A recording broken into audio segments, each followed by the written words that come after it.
네, 안녕하세요. 코인에 대해 모든 것을 알려드리는 코인이사이트 그 세 번째 시간입니다. 네, 오늘도 제가 특별한 게스트를 모시고 이 자리에 왔는데요. 세계 최초 크립토 MBA 주임 교수를 역임하시고 지금은 스마투스 대표님이신 김문수 대표님 모셨습니다. 반갑습니다. 안녕하세요. 네, 간단한 자기소개 부탁드리겠습니다. 발칙한 경제 구독자 여러분 안녕하십니까? 제 이름은 김문수라고 합니다. 크립토 MBA에서 이런 암호화폐의 현상과 이론에 대해서 함께 학생들과 연구하고 또 공부하다가 지금은 스마투스의 대표를 맡고 있습니다. 반갑습니다.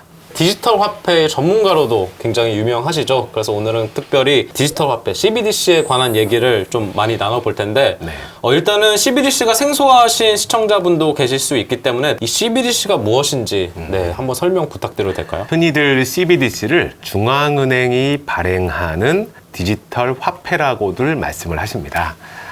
그런데 그것을 조금 더 깊이 생각을 해보면요. CBDC는 국가가 공인한 스테이블 코인이라고 오늘 설명드리고 싶습니다. 국가가 공인했다는 말은 국가가 조세 수단으로 공인했다는 것을 의미합니다. 우리가 한국말로는 명목 화폐라고 하고 영어로는 fiat money 혹은 fiat currency라고 하는데요. 여기서 fiat은 국왕의 힘을 나타내는 단어입니다. 그래서 국가가 국민들에게 세금을 징수할 수 있는 공식적인 법정 화폐인데 이것을 디지털로 바꾸어 보겠다는 뜻이고요. 또 한 가지는 현재 다양한 사설 스테이블 코인들이 있는데요. 이 CBDC는 국가가 발행하는 상대적인 스테이블 코인이다라고 설명을 드리고 싶어요.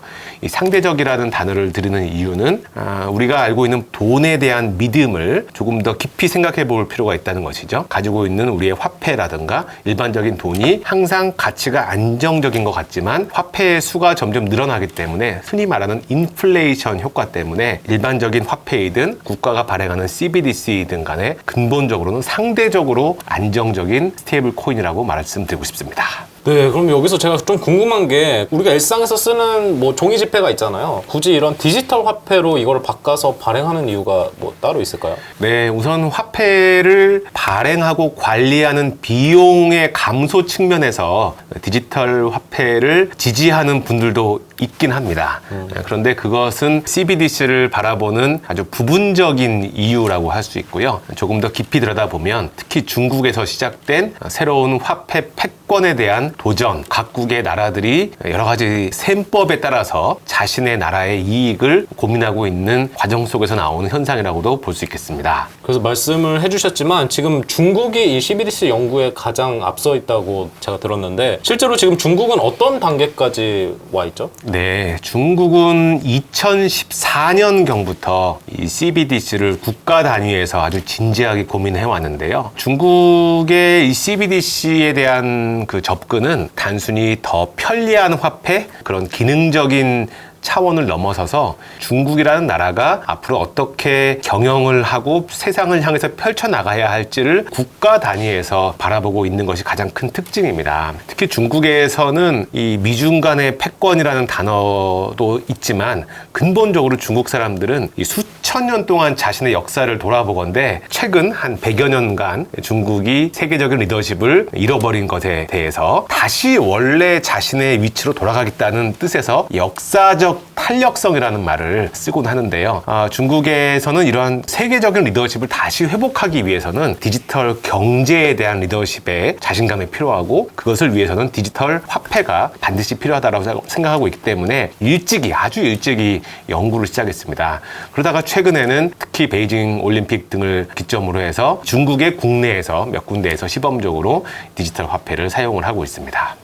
그러니까 이게 단순히 그런 화폐로서가 아니라 이걸 가지고 일종의 미국의 달러 패권까지 넘보겠다라는 네. 의도로도 해석할 수 있겠군요. 달러 패권 자체가 그 목표라기보다는 중국이 세계적으로 더 큰 리더십을 다시 회복해 가는 과정에서 예를 들어서 중국의 19차 국회 보고서 자료들이 남아있는데요. 새로운 경제 리더십을 위해서는 새로운 혈액, 돈이라고 하는 것은 경제의 혈액이기 때문에 돈의 자체의 프로토콜을 디지털화해야 되고 이것을 통해서 중국의 국내 경제 정책에 대한 더 과학적인 집행, 또 이를 통해서 중국의 위안화를 더 국제화할 수 있는 기회로 바라보고 있죠. 단순히 미중 패권이나 달러에 대항하는 위안화의 리더십을 단기간에 추구할 수는 없겠지만은 중국이 바라보고 생각하는 방향 속에서는 중국의 화폐를 국제화하고 디지털화하는 것이 굉장히 유리하다는 믿음을 기반으로 진행이 된다라고 생각하고 있습니다. 그럼 제 생각 미국도 여기에 대한 위기의식을 좀 느낄 것 같아서 미국도 좀 이 CBDC 연구에 나설 것 같은데 현재 그 미국은 이 CBDC에서 대해 어떤 입장을 취하고 있나요? 네. 우선 최근에는 미국이 정부에서 암호화폐 또 디지털 화폐에 대한 연구에 관한 명령을 내렸죠. 그런데 우리가 잘 생각해보면 연구를 명령 내리는 것은 굉장히 드문 일입니다. 보통 명령이라 하는 것은 실행을 명령을 하는 것이죠. 그래서 표면적으로는 연구조사 명령이지만 의미를 잘 생각해보면 화폐에 대한 국제 리더십을 놓치고 싶지 않기 때문에 어떤 식으로든 다양한 화폐의 기술적 진화에 대해서 계속 대응하겠다라고 우리가 생각할 수 있습니다. 이러한 이들의 입장은 2019년 BIS 국제결제은행에서 발간한 미국의 그 연준 이사의 발표록에 잘 나와 있는데요. 뭐라고 나와 있냐면 미국 우리는 지난 100여 년간 그래왔던 것처럼 돈의 형태가 어떠한 식으로 바뀌더라도 미국이 이 화폐에 대한 리더십을 유지해 갈 것이다. 이렇게 이미 명기를 해왔거든요. 그러한 방향 속에서 오다가 최근에 이 중국의 CBDC가 조금 더 빨리 진행이 되고 디지털 자산 시장이 훨씬 성장하다 보니까 미국도 최근에는 더욱 속도를 내는 것으로 느껴지고 있습니다. 저 방금 말씀하신 거에 굉장히 공감하는 게 방금 말씀하신 그런 미국의 달러 패권의 단적인 예가 이번에 러시아 우크라이나 전쟁이었잖아요. 네. 사실 러시아가 그렇게 우크라이나를 침범하면서 미국이 취했던 가장 큰 제재 중 하나가 스위프트에서 퇴출시키고 네. 그런 거였는데 그러면 실제로 지금 미국이 패권을 주도하기 위해서 취하는 전략이 또 있을까요? 미국은 항상 화폐에 대한 리더십뿐만 아니라 전 세계에 대한 질서의 리더십을 계속 추구해 오고 있지 않습니까? 그런데 이번에 러시아가 우크라이나를 공격한 사태는 지금까지는 매우 안타깝지만 미국에게는 오히려 더 리더십을 다시 강하게 회복할 수 있는 기회가 되어가는 모습으로 보이기도 합니다.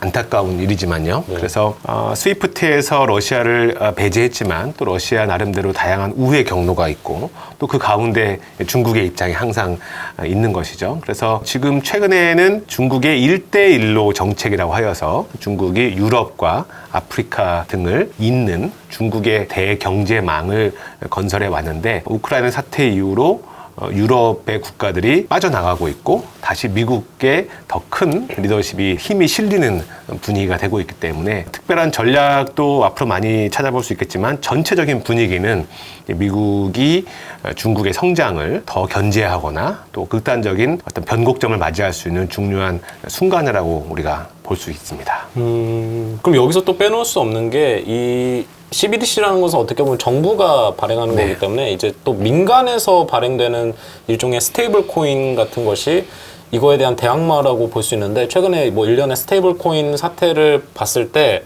어떻게 보시나요? 스테이블 코인과 이 CBDC 간의 상관관계는 어떤지가 또 궁금하거든요.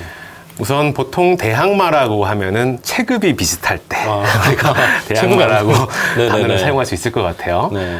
그런데 이런 민간에서 만든 사설 스테이블 코인의 경우에 가치의 기준을 보통은 미국 달러를 기반으로 주장하고 있잖아요. 달러에 패깅하는 것을 담보로 주장하는 기업도 있고 혹은 알고리즘으로 주장하는 기업도 있지만 근본적으로는 자신만의 독립성에 따른 독립적인 가치를 주장하는 것이 아니라 미국 달러에 대해서 의존하는 형태로 가치를 주장하고 있는 것이죠. 그래서 이 구도를 정확히 이해한다면 대항마라기보다는 이제 미국의 입장에서는 이제 스테이블 코인을 더 이상 지켜보기에는 여러 가지 움직임이 시작될 수 있다. 이렇게 해석을 할 수 있고요. 다만 사설 민간 기업들이 만든 스테이블 코인이 가지고 있는 장점들도 있습니다.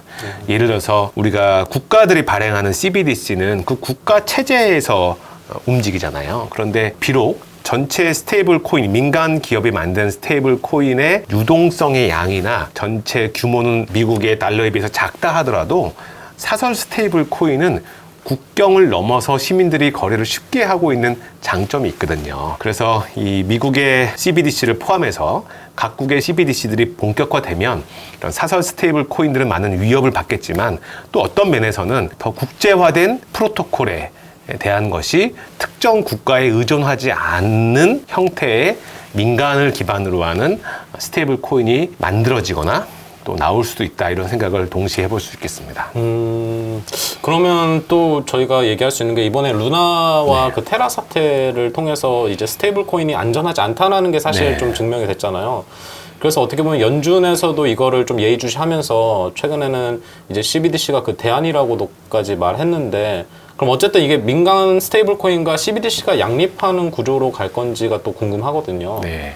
우리는 지금 기술의 급격한 혁신과 진화 시대에 살고 있기 때문에 어느 것을 쉽게 예측할 수는 없지만 당분간은 또 여러 가지 대안들이 공존할 수는 충분히 있다라고 보여지고요. 특히 스테이블 코인에서도 충분한 담보력을 입증해 가는 기업들은 또 그만큼 시장에서 자리를 잡아갈 것이고, 또 한편 우리가 돌아보건대 알고리즘이나 특정한 기술적 단어가 있다고 하여서 꼭 그것이 안전하지는 않을 수 있겠구나라는 믿음을 시장이 학습한 것도 뼈아픈 교훈이라고 또 볼 수 있어서요. 좀 낙관적으로 본다면 이 스테이블 코인, 민간 스테이블 코인 시장이 질적으로 조금 더 진화할 수 있는 그런 아픔의 기회가 아닐까라고 생각하고 있습니다.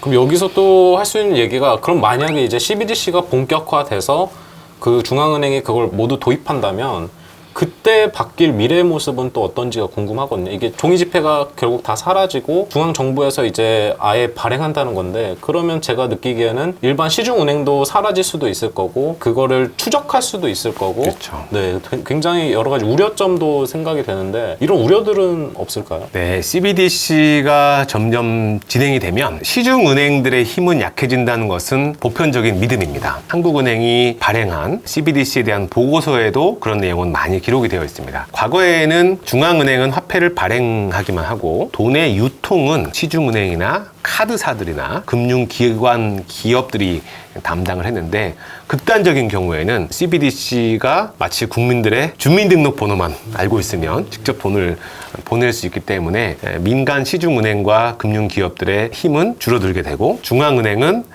자신의 중앙에 대한 리더십이 확장되는 것에 대해서 조심스럽지만 또 싫지 않을 수 있는 것이죠. 예. 한 가지 재미있게 볼 수 있는 것은 각국의 국가들에 대해서 상대적인 입장들을 생각해 볼 수 있을 것 같아요. 예를 들어서 이 화폐가 전부 다 디지털화되면 선진국의 디지털 화폐가 더 인기가 많아질까요? 아니면은 아직은 개발 도상국에 있는 단계의 CBDC가 더 인기가 많아질까요? 많은 분들은 이럴수록 더욱더 국가 간의 빈익빈 부익부가 커질 것이라고도 얘기를 합니다. 그래서 오히려 화폐가 더 디지털화되고 쉽게 만들어질수록 소국가들의 화폐 매력도는 떨어질 수 있고 선진국들의 화폐 리더십은 더 커질 수도 있다, 이렇게 얘기를 하고 있고요. 또 한 가지는 우리나라도 그 부분에서는 많이 준비를 해야 될 것 같은데, 금융산업이 더욱더 국경 없는 글로벌 경쟁 산업이 될 것이라고도 생각하고 있습니다.